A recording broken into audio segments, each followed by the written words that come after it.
I live with my parents now, so you, a stranger, should just move into a cheap facility. What's the big deal, huh? My husband, whom I believed would make me happy, was just using me.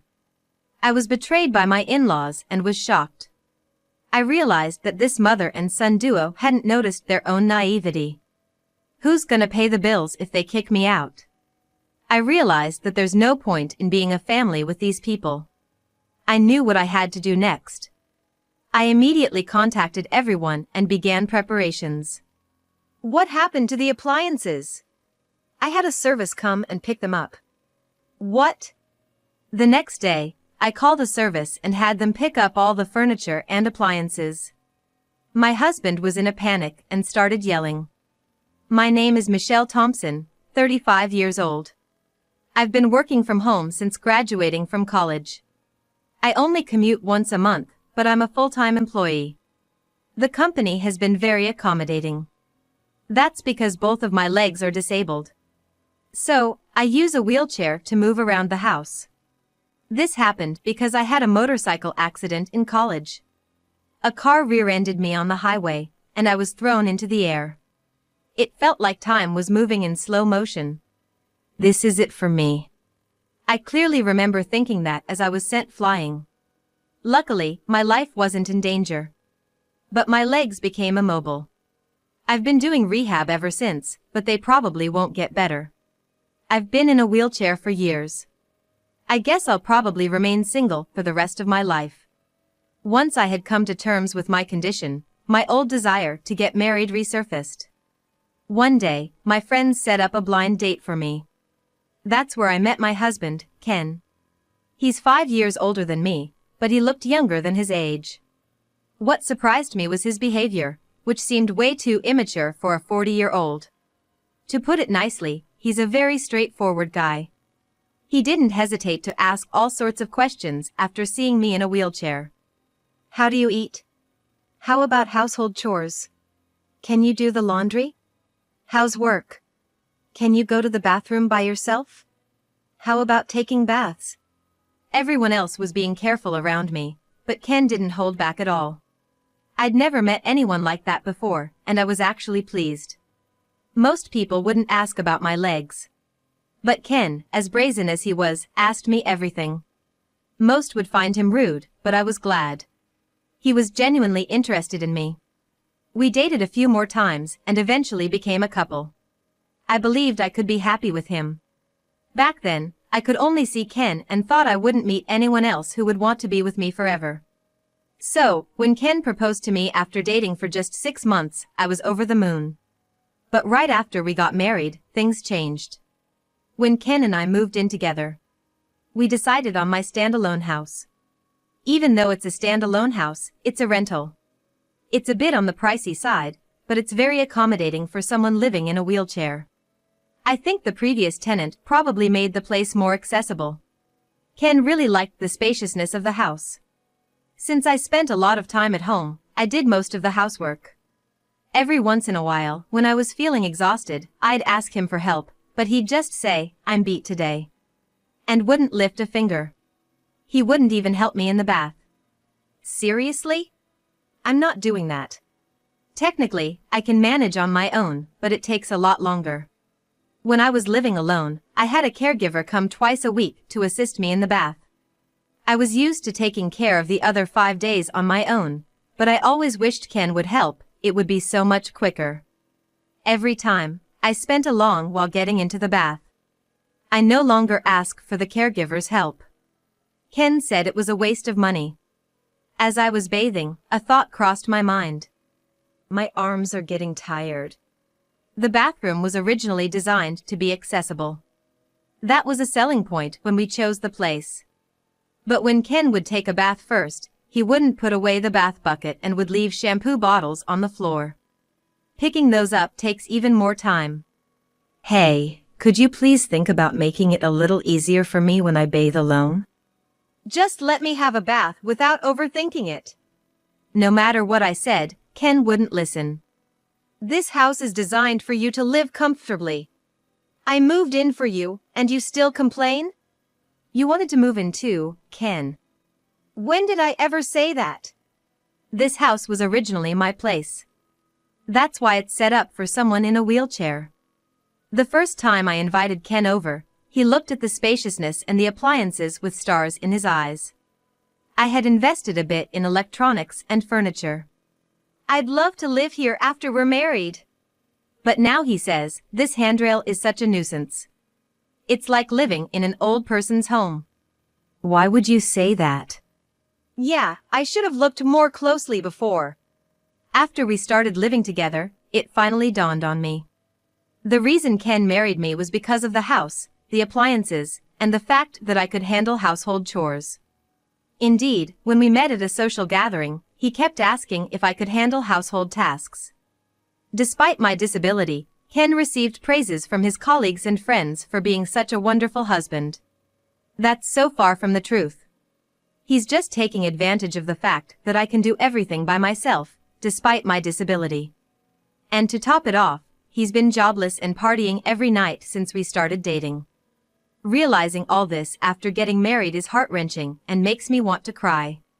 Still, I didn't break up with him. I mean, there must be some love there since we got married, right? I kept telling myself that. Hey, give me some allowance. You got some just the other day, right? Yeah, but I spent it already. Slowly, Ken started to rely on me for money without working. I reached out to Ken's mother for advice. Ken doesn't seem to want to work. What should I do? He's always been working hard. Maybe he just needs a break. Even though she said I could come to her with anything, she always took her son's side. She'd say it's natural since he's an only child, but I wasn't convinced. I've lost both my parents, so I don't have any family to turn to. I felt utterly lost. I considered talking to a friend about it, but the last time I vented a bit, they told me, I wish that I had such problems. Ken always puts on a good front. That evening, I was reprimanded by Ken. Hey, did you go blabbering to Mom? About work? Yeah. Why would you worry an older person like that? Can't believe you, seriously. Well, maybe you should work so I don't have to worry. After I said that, Ken stormed out. Typical. He always leaves when things don't go his way. And then he'd come back drunk early in the morning. I'm back, babe.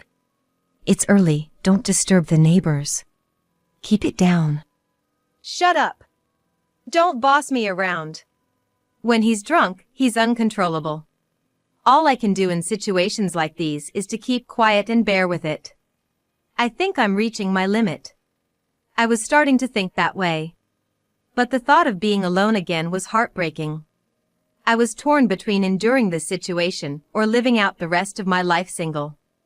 The thought of divorce became more prominent. Then, out of the blue, Ken suggested, I'm thinking of living with my parents. What? You mean move to their place? No, they'll move in here. He acted as if it was a given they'd move in. And he had already decided they'd be staying at our place. I understand wanting to be near aging parents. But both are still healthy, so I don't get why they'd want to move from their own house to ours. Do they really need to stay here? It's gonna be cramped with 4 people, and I work from home, so it'll be an inconvenience. You're always thinking about yourself, huh? I never thought you were this selfish. I'm just saying, why do they need to move here when they have their own place? Our place is bigger, more modern, and has all the conveniences. Plus, it's accessible for elders. If Ken's parents moved in, I'd have to be on my toes during work hours. Ken's rarely home, but his parents would likely be around a lot since they're retired. Sharing the bathroom, kitchen. I'm slower than most people. I could easily imagine the strain of such a living situation. Can I have some time to think? You better hurry up. We don't have much time. Even though he said there wasn't much time, Ken sure didn't wait. By the weekend, he brought his parents over. I suspect they'd been discussing this move for a while now. You know, I've been thinking, maybe you should consider a facility? What? I couldn't believe what I was hearing. A facility? For me? Yeah, it's a good idea, right? You have your own limits, right? In a facility, they take care of everything. It seemed he was not just thinking about his parents moving in, but also about sending me away. I'd visit you from time to time. That woke me up. If not now, then when? Ken, what do you think I am to you? Huh? You're my wife, right? Would you really tell your beloved wife to go to a facility? Hold on. When did I say I love you, Michelle? I felt my face flush with anger. This guy, Ken, was using me. Didn't I know it all along? Wasn't it my fault for letting it get to this point? I thought I had to draw a line. Then, even more unbelievable words came out of Ken's mouth. In this house, I'm gonna live with my parents. You, an outsider, can go live in some cheap facility. What did you just say? I looked to his parents, hoping for some support, but they just had these eerie grins on their faces. Why are you laughing? What's the big deal, huh? Were they targeting my home even before our marriage? Things have been escalating too fast lately. I need to kick these people out. Please, leave. What? Leave, now. How can you talk to my parents like that? I felt like I saw the real Ken. He was yelling at me with such fury. If he cares so much for his parents, why doesn't he earn his own money and build them a house? Why does he have to take mine? I felt like my head was on fire. It's okay, Ken. Michelle must have been shocked since we came unexpectedly, his mother said. We just came to check the place today. Yeah, we need to check before moving in. Looks like there are more appliances than last time. Seems comfy to live in. They are seriously here to take my home. I took a deep breath, trying to calm myself. As I took in the oxygen, a sudden question popped into my mind. If I leave, how are they planning to survive? His parents are on a pension and Ken's just a part-timer. I'm covering all the rent and living expenses. Who's gonna pay the $2,800 a month? Do his parents think Ken's earning the living expenses? Ignoring my concerns, his parents cheerfully left. Ken left with them. I'm gonna stay at my parents' tonight. Hold on, we need to talk. There's nothing to talk about. I, the man of the house, have decided. I won't change my mind. I was left alone, in shock. But I couldn't just stay like that. I immediately called a real estate agent I knew. Ken didn't come back that night, probably celebrating with his parents. I quickly sorted out essential and non-essential belongings. When Ken returned the next day, he saw the organized stuff and laughed. Oh? Started packing? Found a place to move to already? Yes, I have. Ken looked genuinely surprised by my prompt response. And, here's the card of a divorce lawyer. Here you go, Ken. From now on, let's communicate through the lawyer. A divorce? Why? If you're kicking me out, there's no point in being married anymore, right? Ken looked as if he had been hit by a ton of bricks. He hadn't expected me to bring up a divorce. You can't live without me, right? I don't understand what you mean. Who else would marry you? I can live on my own. But you said you wanted to get married. Only now did I realize how arrogant and overconfident Ken was. He approached me thinking I was a lonely, disabled single woman. I'm independent, have money, and never struggle with my living. Plus, I stay home all the time, so I handle all the chores. For him, I'm the ideal woman. Money keeps coming in even if he doesn't work. He thought I wouldn't leave because I couldn't find anyone else. That's why he was shocked when I casually brought up divorce. Why? You know, if you divorce me, you might be single for the rest of your life. Well, if it means living a married life with you, I'd rather be single forever. Whether I spend the rest of my life alone isn't for you to decide. The usually submissive me was now fighting back, and he was getting flustered. I could tell that Ken was panicking. I never thought he was such a weak man. I don't know why I had been putting up with him for so long. Once I decided on the divorce, I felt a weight lift off my shoulders. I guess I had been too focused on getting married. Anyway, you don't have to move out right away. I didn't mean to rush you into a facility that soon. Oh, it's fine. I'll do as you wish. Don't worry. You won't find a place that fast. Think it over, okay? I've already secured a place, so it's all right. What? Wait a minute. Isn't this too soon? I watched Ken's changing attitudes, from smugness to panic. He's quite the handful. As I calmed down, I found him increasingly irritating. The facility staff are informed and know about my situation, so everything's fine. When did you even set all this up? Were you preparing all along? Yes, even before I met you. Actually, I had been considering my retirement and had an eye on a certain facility. It's more like a condo. After an injury, during my hospital stay, I read various investment books. I had decided to invest in stocks and real estate. I had diversified investments between my salary and my parents' inheritance.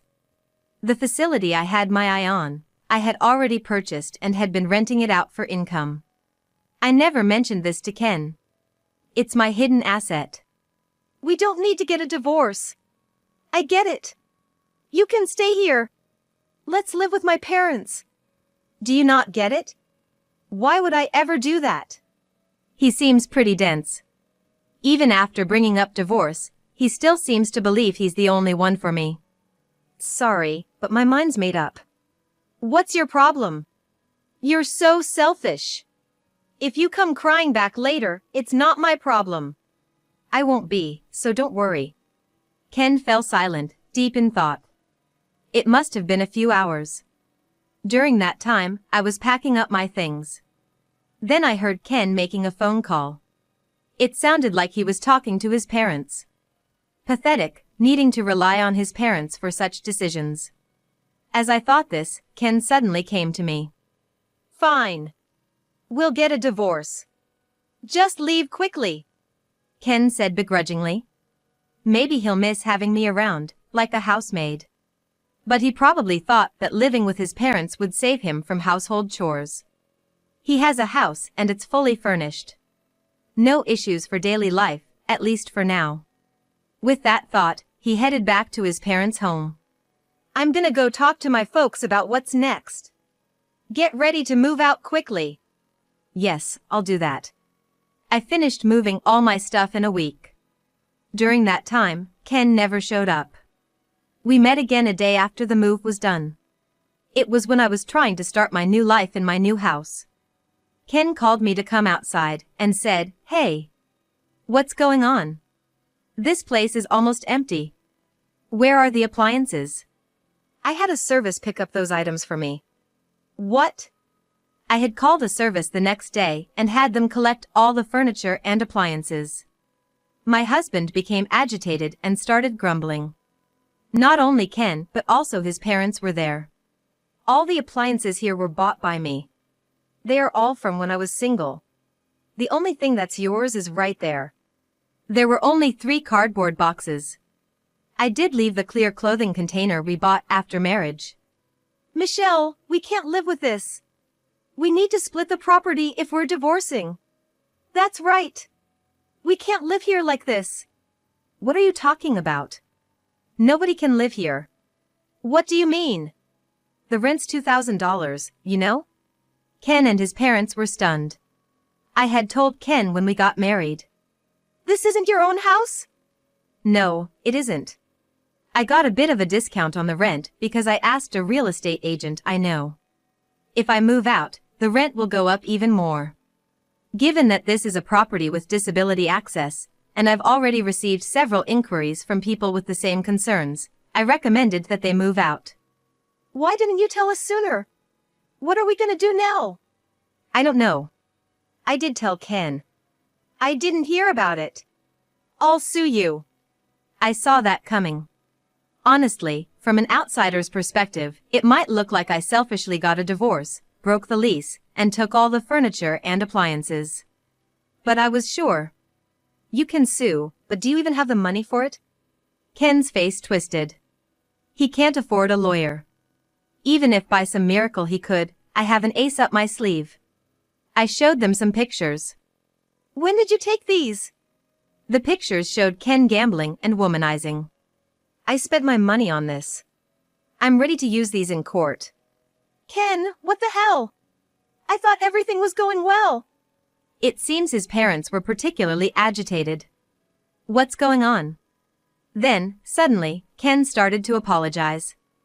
I'm sorry. Please come back. I need you, Michelle. You're the one who kicked me out. We're already divorced, so what are you talking about? Besides, you don't love me, do you? If that's the case, I'll just leave. Then, this time, even Ken's parents began to apologize next to him. We don't have a place to live anymore. That was a shock. What do you mean? Our house got foreclosed on. Turns out, Ken's family home will be repossessed in a few weeks. They've gone bankrupt. The debt that his father accumulated grew like a snowball and became an amount that's impossible for retirees to pay.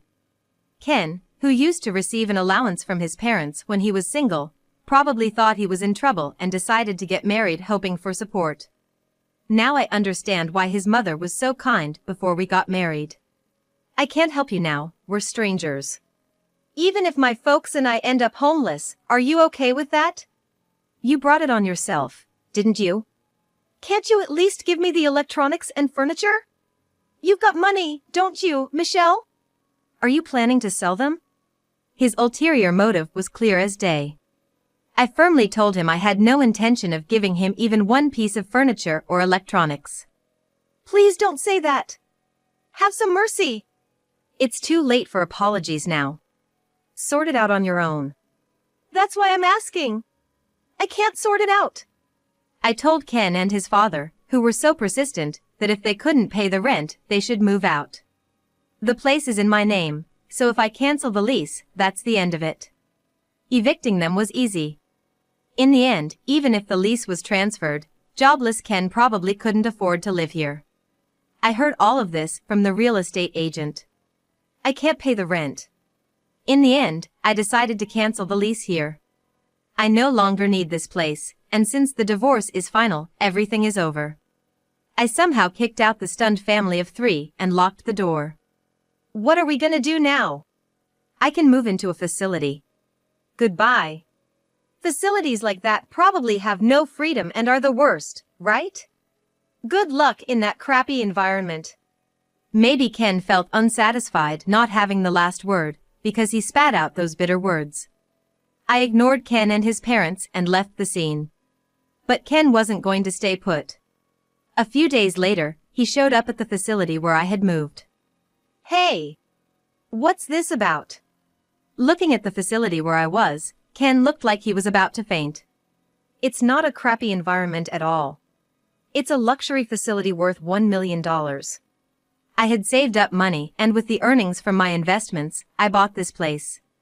The previous occupant had left at the perfect time, so I was able to move in immediately. With the sale of my house and some extra income, I still had plenty left over. This facility is top-notch with doctors and helpers on site. The floor plan is just like an apartment, with plenty of privacy. The room is a 3-bedroom, so families can live together. There are even couples and families living here. I can call a helper with the push of a button, and there's assisted bathing every day. I originally thought of this as my final residence, but I'm glad I made the move. You had this much money? Then why? I really don't want you coming all the way here. We're strangers now. Please leave. Then, Ken suddenly started acting all sweet towards me. Honestly, it's creepy. Can't you just let me live here? What are you talking about? That's impossible. We're divorced. Face reality. That's why, let's get remarried. I'm living in a motel now. Isn't that pitiful? I can't get a job because I don't have an address at the motel. He's such a smooth talker. He seems to have quickly abandoned his own parents. In the end, he only thinks about himself. Why don't you take a look in the mirror? You look pathetic. Living off your parents at your age, becoming a freeloader after marriage, and now begging on the streets. Ken's face turned bright red. You're not ashamed to be clinging to your ex-wife? Look, everyone's watching, aren't they? Residents peeking from their balconies were watching. Actually, I had asked them in advance to look out if my ex-husband came to visit. I thought Ken would surely come looking for me at least once, either to gloat over my miserable state in the facility or to beg. I always expected him to show up for one reason or another. The residents were very cooperative. They purposely looked at Ken with pity. It's like a real-life drama. I want to applaud them. Ken finally noticed the stares and seemed to realize how embarrassing he was being. I won't ask anymore. With a pale face, he muttered those words and disappeared. I don't think he'll come here anymore. Later, when I went out, I ran into my mother-in-law working at a supermarket checkout. My father-in-law was a janitor, and my mother-in-law was a cashier. As soon as my mother-in-law spotted me, she turned her face and tried to hide. She was being scolded by a young employee for her attitude. Ken was apparently introduced to a job by someone he met at the motel cafe and was being exploited at a very low-paying job site. I frequently host home parties and live happily every day with people from the same facility. I also became good friends with other wheelchair users. If I had known such a community existed, I would have moved here sooner. I found the time to attend physical therapy sessions. My current goal is to get my legs moving on my own. I lead a fulfilling life both at work and in private.